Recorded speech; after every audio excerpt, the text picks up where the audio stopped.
Bueno, estamos por hablar de muertes laborales en la República Argentina. Más de 400 registradas por año de muertes laborales.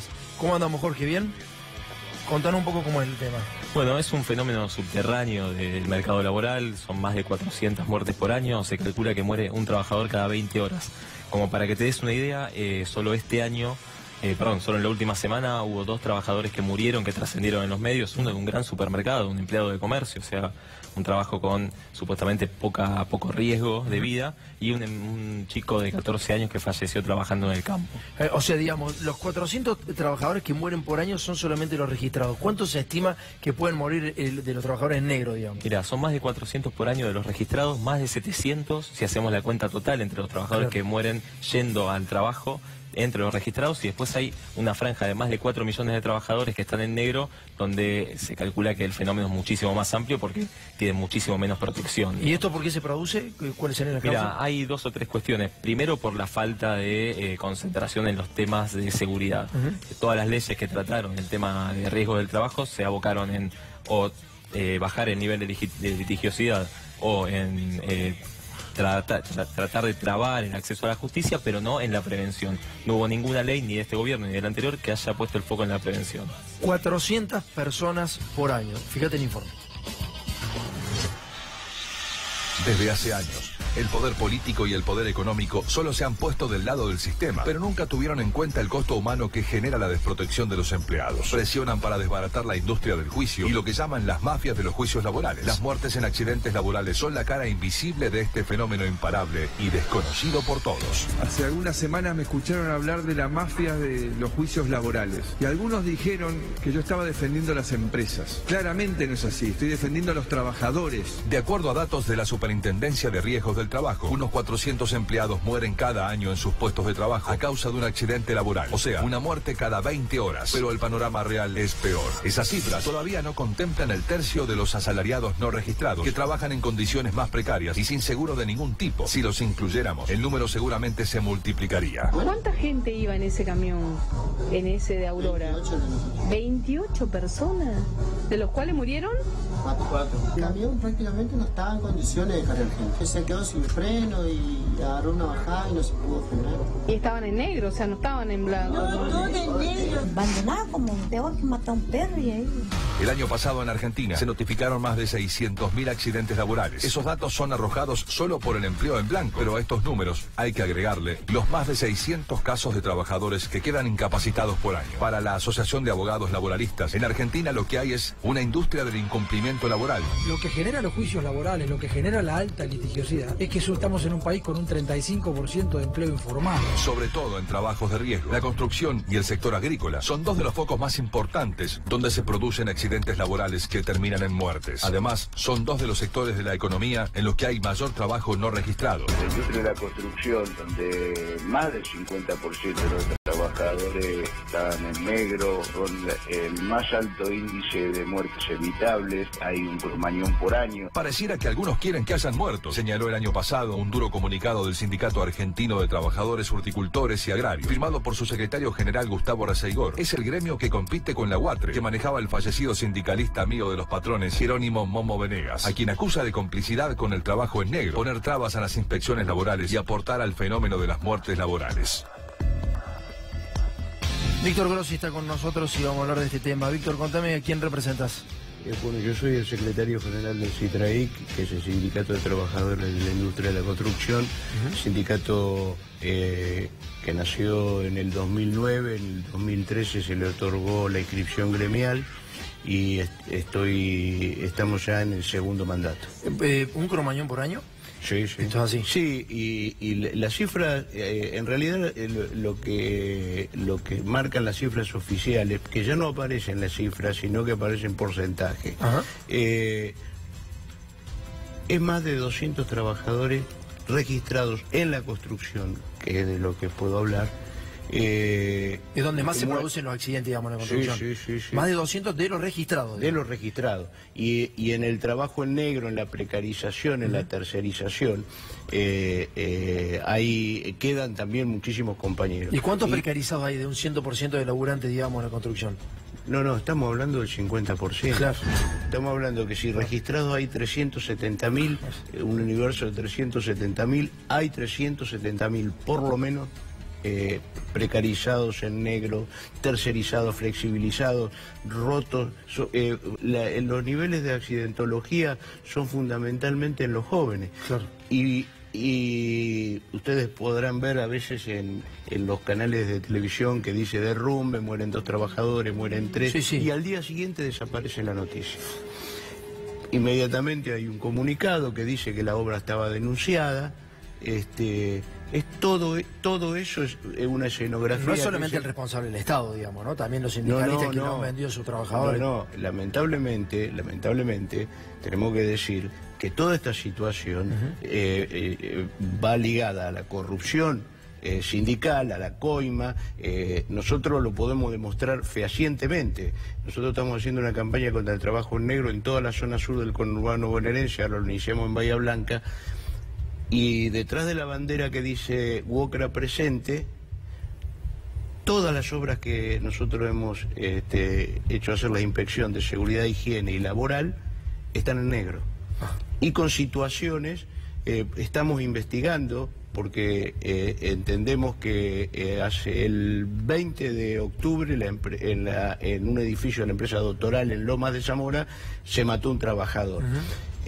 Nosotros estamos investigando la situación, porque ¿qué pasa? Son muchísimos hermanos paraguayos que en realidad en muchísimos casos son explotados, y que por ahí, al no tener una tradición sindical, nosotros ponemos... Sí, claro, tratar de protegerlo, pero en general traen gente de nosotros afuera hasta publicamos en guaraní claro. nuestro boletín, porque cualquier persona que en la ciudad o en el conurbano mucho más, y en el interior peor, sí. Puede ver cables en el piso, arriba de agua, y el trabajador pasando con la carretilla por encima. Esto ha causado una cantidad de muertos impresionante. Muchísimas gracias por haber venido, viejo. No, gracias a ustedes. Nos fuimos al norte, en Salta, ahí está el Tabacal, una empresa que es, digamos, parte de la fortuna del mundo, digamos, y cómo tratan a sus trabajadores. Ya vas a ver cómo tratan a sus trabajadores en el Tabacal, pero primero veamos cómo es la empresa y qué es la empresaria. El ingenio azucarero, el Tabacal, tiene su planta en el pueblo Hipólito Yrigoyen, en el departamento de Orán, provincia de Salta. Es el tercer ingenio de magnitud de la Argentina y está en manos de la poderosa multinacional norteamericana Seaboard Corporation. En temporada alta emplea unas 1.400 personas, lo que lo hace el empleador privado más importante de toda la provincia de Salta. El Tabacal tiene la capacidad de producir más de 250.000 toneladas métricas de azúcar y más de 15 millones de galones de alcohol por año. El azúcar y el alcohol producidos por el Tabacal se venden principalmente en el país. Sin embargo, algunos productos se exportan a los Estados Unidos, otros países de América del Sur e incluso a Europa. Pero sobre todo, el Tabacal es uno de los principales proveedores de bioetanol al programa de biocombustibles en el país. Solo por este ítem factura unos 900 millones de pesos anuales. Con los datos brindados, es fácil deducir que Hipólito Yrigoyen depende exclusivamente del Tabacal y que sus directivos tienen más peso que el propio intendente. Esta es la Casa 3, es una casa histórica en la cual viven justamente los gerentes. ¿Te imaginas qué relación de fuerzas pueden tener los humildes trabajadores a la hora de negociar salarios y condiciones de vida? Hoy vas a conocer cómo es el feudo salteño de El Tabacal. Detrás del manejo irregular que estás viendo del Tabacal no hay una pyme, hay una empresa muy grande, una multinacional que factura millones y millones. Ahora te vamos a comenzar a mostrar cómo está esta empresa en el mundo. Se llama Seaboard, fíjate, mira. En Fortune está en el puesto 486. Esta multinacional que está por arriba es la empresa madre que tiene a El Tabacal. Y vamos a ver ahora cuáles son los vínculos que tiene con el presidente, cuál es la relación que tiene con esto. Mira, a empresarios azucareros de todo el país, entre ellos directivos de Tabacal, se reunieron con Macri y se comprometieron a generar inversiones. Tabacal Agroindustria, Hugo Rossi se reunió el pasado miércoles con el presidente Mauricio Macri. Esto fue en la residencia de Olivos. Le agradecieron las políticas nacionales para el sector y ahí los industriales se comprometieron a tratar en la próxima reunión de una mesa las acciones que van a tomar para mejorar la competitividad en el sector. Ahora te vamos a seguir mostrando cómo tratan en realidad a los trabajadores del Tabacal. Bueno, estamos con Jorge nuevamente. Jorge, contame cómo llegó esta información. En realidad nos llega a través de un primer conflicto, que es el conflicto salarial. Toda la actividad azucarera cierra paritarias del 31%, el tabacal decide pagar unilateralmente el 20%. ¿Cómo lo hace? A través de sus vínculos, como decíamos, con el gobierno nacional, consigue que el Ministerio de Trabajo le otorgue una resolución especial para pagar lo que quiere, en este caso el 20%. Estamos hablando de prácticamente 1.900 pesos por trabajador por 1.400 trabajadores, un número no menor. Después, a partir de ahí, uno empieza a escarbar y suceden una serie de cosas importantes. Que el tabacal tiene vínculos con el gobierno nacional, con el gobierno provincial, que tiene vínculos con la policía, que hace que tranquilamente pueda militarizar la planta con policía provincial y policía nacional. Son como un estado paralelo, digamos. Rigen sus propias leyes, ponen sus propios salarios y están tratando de disciplinar a aquellos que no piensan lo mismo. Claro. Convengamos que el tabacal no vino así en una nave y se instaló ahora, ya estaba instalado también de antes. Y estas son las cosas que no hay que permitirlo, ni antes, ni ahora, ni nunca. Lo que está pasando en el tabacal verdaderamente es aberrante. Dale.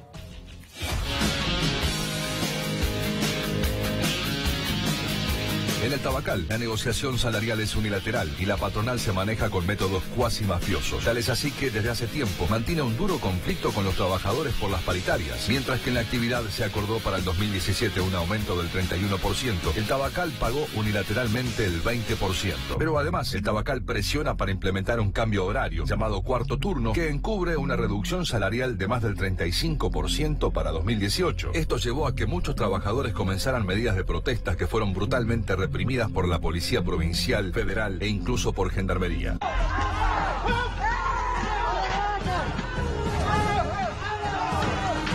De esta forma, el feudo del tabacal no permite la negociación y destruye toda posibilidad de protesta organizada. Actualmente el tabacal es casi un gueto. Para ingresar hay que tomar la vía pública y pasar un arco que atraviesa la arteria principal del pueblo, y a partir de ese ingreso está todo militarizado, con guardias apostados en todo su perímetro. Entonces, al que protesta se lo reprime de su peor manera y con fuerzas públicas de seguridad. Luego de varios hechos de represión, empezó el apriete a los trabajadores que se negaron a firmar el nuevo convenio de trabajo fabricado por la patronal. Acá estamos apurados con el tema del cuarto turno, nos tiene muy atareados. Y bueno, son 400 tipos que no van a laburar más en tabacal. Como gerente de tabacal no está a la altura de las circunstancias. Para vos no está, pero para yo sí estoy, y eso no me raja, Al contrario, la región me da premios. Tengo auto nuevo, fíjate vos lo que me da la comunicación de la dirección de la compañía. Si fuera un pelotudo, un boludo, no me darían un auto. Pero además del apriete general, el tabacal llama a dialogar individualmente a cada uno de los trabajadores para quebrar la resistencia, y al que no le gusta, los comprensivos y solidarios dueños del tabacal le mandan un telegrama de despido. Así el feudo del tabacal sigue adelante con Zafras Record y alimentando a una de las empresas más ricas del mundo. Es que según el ranking Fortune, la dueña del ingenio es la estadounidense Seaboard Corporation, que figura en el puesto número 486 de las fortunas más importantes del mundo. El tabacal en general te estamos mostrando que explota a los trabajadores. Vamos a ver ahora en un paño cómo trata en esa zona a las comunidades originarias. Estos son los condenados de la Seaboard. La comunidad Aba Guaraní y otra más sigue padeciendo un desarraigo provocado originalmente por el ingenio El Tabacal. 16 de septiembre del año 2003 es el día en el que la Seaboard Corporation pidió el desalojo de esta comunidad. Desde entonces lo que dicen es que hay un peregrinar errante, o sea que los van echando a distintas familias, y esto sigue aumentando. Casi 2.000 kilómetros de distancia terminan yéndose del lugar en el que estaban, y precisamente terminan en la localidad El Peligro, algunos del Partido de la Plata. Vamos a ver otro paño que tiene que ver con esto. El éxito del despojo es dividir a la comunidad, convertir a la reivindicación comunitaria en una cuestión de nacionalidades. Bueno, así van generando toda una expulsión de las comunidades originarias y van haciendo lo que ya te mostramos en distintos programas. Los expulsan en los lugares en los que están hace muchísimo tiempo, y esto es una parte de todo el manejo que ejerce el tabacal en esa zona de Salta. Sí, la guerra por las tierras, empezaron con los mapuches, te mostramos en todos los conflictos en toda la República Argentina, y acá en Salta lo hacen la gente del tabacal, que son un estado paralelo. ¿Cuánto factura el tabacal aproximadamente por año? Factura solo en Alconoa, que es su empresa que hace bioetanol, más de 900 millones de pesos, o sea, arriba de los 1.000 millones de pesos anuales. 1.000 millones de pesos anuales. Y está regateando por 1.900 pesos por trabajador. Por trabajador. Y solo el año pasado le giró cientos de millones a su casa matriz, o sea que pérdidas no tiene. Millones de dólares, digamos, ¿no? Factura en pesos, pero sacan dólares. Por supuesto. Bueno, y eso es la parte de la deuda que está tomando Argentina, digamos, para que puedan sacar, por ejemplo, la gente del tabacal, sus dólares de sus casas matrices. Por supuesto. Bueno, lo que vamos a ver ahora son el tema de las viviendas. Los trabajadores viven como perros, verdaderamente los tienen como animales. Fíjate dónde viven y lo que le habían prometido. Si los salarios del tabacal no se pueden negociar, salvo que sea a la baja como pretende la empresa, es posible hacer un esfuerzo e imaginar cuáles son las condiciones de vida de los humildes trabajadores. La empresa más rica de la provincia de Salta prometió un plan de viviendas para su gente que incluye 23 casas en condiciones de ser habitadas. Pero en este momento, en lugar de las viviendas, nos encontramos con residuos y escombros. Estamos en lo que prometió Tabacal, son 23 viviendas que están en...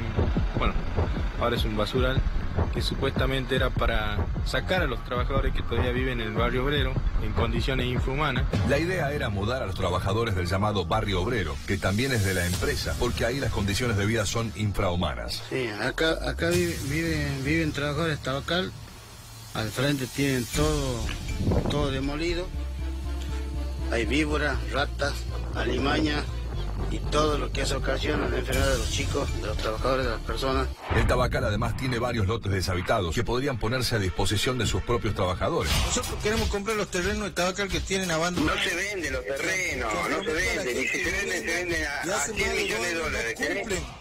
Tenés 100 millones de dólares, cómpralo. Son hipócritas porque juegan con la vida de la gente. Son 100 millones de dólares, ¿los tenés? Cómpralo. ¿Cuánto?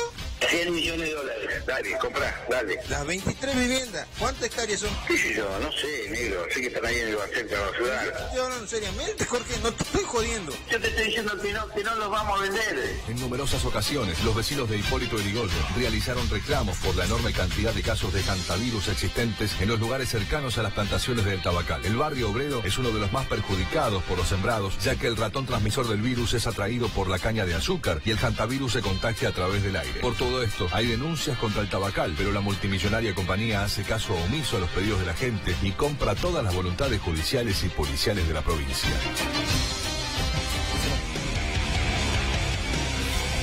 Bueno, de lo que vamos a hablar ahora tiene que ver también con esto, tiene que ver con la vida o la muerte dentro del trabajo y también fuera del trabajo para con los consumidores. Vamos a ver qué pasa con Flybondi. Ha empezado a operar esta empresa de low cost en la República Argentina y te vamos a mostrar cómo viene el taller en Córdoba. Te vas a asustar cuando conozcas el taller que tienen estos muchachos. Julian Cook es justamente el CEO de esta empresa y estuvo trabajando en Southern, otra de las empresas que se utilizó para blanquear dinero y que tuvieron altísimo riesgo en la Argentina. Julian Cook apareció brevemente en el staff de Southern. En el año 2000 fundó distintas líneas que son obviamente de bajo costo, y hacia 2007 la compañía tuvo problemas económicos y fue vendida a un inversor libanés. Es decir, no hicieron casi vuelos. El actual dueño de Flybondi es un tipo que viene con malos antecedentes de hace mucho tiempo. El Boeing 737 de la compañía aérea Flybondi dice que la primera fecha de vuelo fue en el 2005. La edad del avión son 12 años. Operaciones de la aeronave, la fecha de entrega de la compañía de la aeronave fue en distintos países, pasó por distintos países, pero del año 2005 está operando. Es decir, el único avión que tiene Flybondi es del año 2005 y no tiene más nada. Y ahora vas a conocer algo aberrante, que es el taller de Flybondi. Este es el taller de Aerolíneas Argentinas. Fíjate cómo tiene que ser un taller. Este es el taller de Aerolíneas Argentinas desde adentro. Un gran galpón, tiene varios hangares, digamos, donde ingresan los aviones, y estos son los talleres de reparación de esos aviones de Aerolíneas Argentinas. Este es el equipamiento tecnológico, nuevo, moderno. Así se ve un taller de Aerolíneas Argentinas. ¿Sí? Ahora vas a conocer el taller de Flybondi. Por favor, mostrémoslo. Este es el taller de Flybondi.